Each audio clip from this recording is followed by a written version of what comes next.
কি ভাবতেছেন বড় ভাইগুলা? এয়ারটেল, জিও, বিআই কোনটা নিবেন?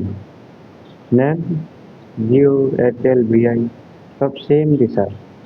নাকি বাদ দিয়ে এগুলা বিএসএনএল নিবেন? বিএসএনএল নেন, এটাও খুব ভালো। কিন্তু কত কত জায়গায় আছে সার্ভার পাবে না, নেটওয়ার্ক থাকবে না, কোনো কিচ্ছু করতে পারবেন না। আসেন আমরা দেখে নেই জিও, এয়ারটেল কোনটা কিরকম বিষয় দাম বাড়ছে। আসেন, আশা করি আপনারা সবাই ভালো আছেন, কিন্তু আমরা বেশি ভালো না। আমরা রাজমিস্ত্রি লোক, এরকম ভাবে যদি রিচার্জ বাড়ে আমরা কি করে খাবো বলেন? যে কয় টাকা হাজিরা পাই দিনে, ওই টাকার রিচার্জ মারতেই যাবে না, কি করে খাবো? করে আমরা বলেন। মুকেশ আমদানি জিওতে বেরিয়ে বেড়ে ফেলেছে রিচার্জ, এয়ারটেল কোম্পানিও বাড়ালো। দেখেন 239 টাকা যেটা ছিল 300 টাকা হয়ে গেছে, 299। যেটা 200 টাকা ছিল 250 টাকা হয়ে গেছে।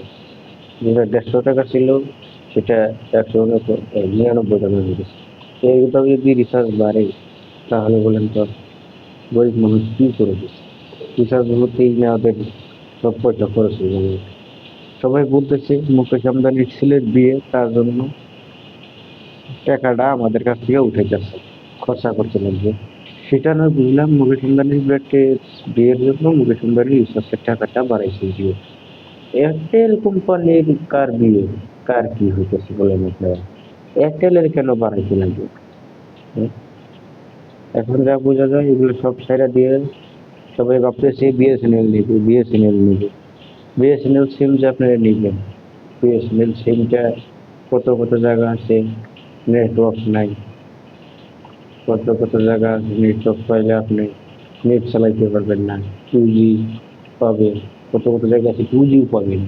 কত কত জায়গায় আছে কল করতে পারবেন, কত কত জায়গায় আছে কলও করতে পারবেন না। এরকম ঝামেলার মধ্যে পড়বেন। তো সবাই ভাবনা চিন্তা করে যদি সিম ভাঙেন বা নেন, খুব ভাবনা চিন্তা করবেন।